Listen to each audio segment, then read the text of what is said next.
sommes à présent en direct avec Christian Cardon, porte-parole du Comité international de la Croix-Rouge, le CICR, qui facilite ces échanges d'otages israéliens et de prisonniers palestiniens. Bonsoir et merci beaucoup d'être avec nous. Alors, le CICR se dit aujourd'hui préoccupé par les conditions de ces échanges. D'abord, qu'est-ce qui vous choque le plus ? Écoutez, ces images, elles sont insoutenables. En plus, on les regarde en tant qu'humanitaire, évidemment ça ne peut que susciter de la colère, et c'est le cas, à commencer par évidemment nos collègues qui sont sur place sur le front, mais avant tout pour les familles. Et c'est aux familles aujourd'hui qu'on pense, et à les familles avec qui on a été en contact au cours des 15 derniers mois, que ce soit les familles des otages, mais aussi les familles du côté palestinien. Alors justement, le CICR est en contact avec le Hamas pour faciliter justement ces libérations d'otages. Est-ce que vous, au CICR, vous avez les moyens de refuser, par exemple, la présence de caméras lorsque ces libérations ont lieu ? Non, très clairement, la réponse, elle est non. C'est extrêmement compliqué. On est dans un environnement extrêmement sensible. C'est une zone de guerre, rappelons-le.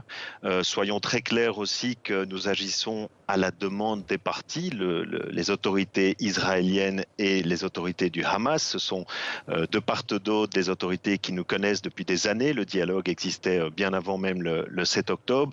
Donc ce sont de part et d'autre des autorités qui savent exactement comment on agisse, au même titre d'ailleurs que les médiateurs. Et aujourd'hui, c'est très clair que aussi bien les Israéliens que les autorités du Hamas, on l'a dit publiquement à plusieurs reprises, et encore pas plus tard que hier soir, nous sommes très inquiets. Nous sommes très inquiets de la manière dont se déroulent ces opérations.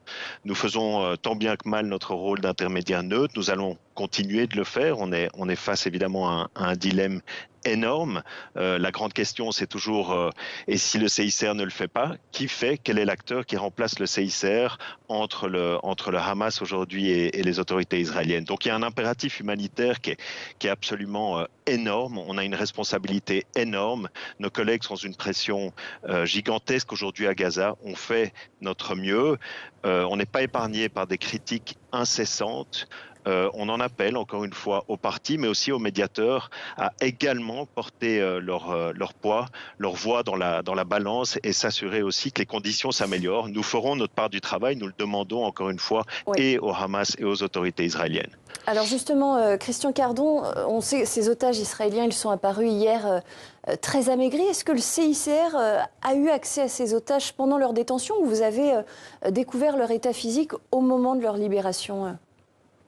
Malheureusement pas. Et c'est une frustration énorme, quand bien même le CICR, depuis le début, dès les premières heures, a demandé des deux côtés d'avoir accès, d'un côté aux otages israéliens et puis aux détenus palestiniens, comme c'était le cas par le passé. Malheureusement, cet accès a été refusé à plusieurs reprises, et c'est important de le signaler. Le CICR, publiquement, a été très clair sur le fait que la détention d'otages est totalement illégale, et qu'il était urgent que le CICR puisse avoir accès. Aujourd'hui, évidemment, quand on voit les conditions dans lesquelles les otages sortent, c'est une frustration, c'est une colère énorme, et ça nous rappelle qu'évidemment, le CICR, les délégués du CICR, dès le premier jour, dès le 8 octobre, auraient dû avoir accès. Au même titre que le CICR aurait dû avoir accès aux détenus palestiniens. Alors justement, c'est important de le rappeler, à et ce on l'a sujet, dit Christian publiquement. Cardon, il nous reste malheureusement peu de temps, et je voudrais vous entendre sur ce sujet parce que c'est important. Le Hamas dit que 7 des 183 prisonniers palestiniens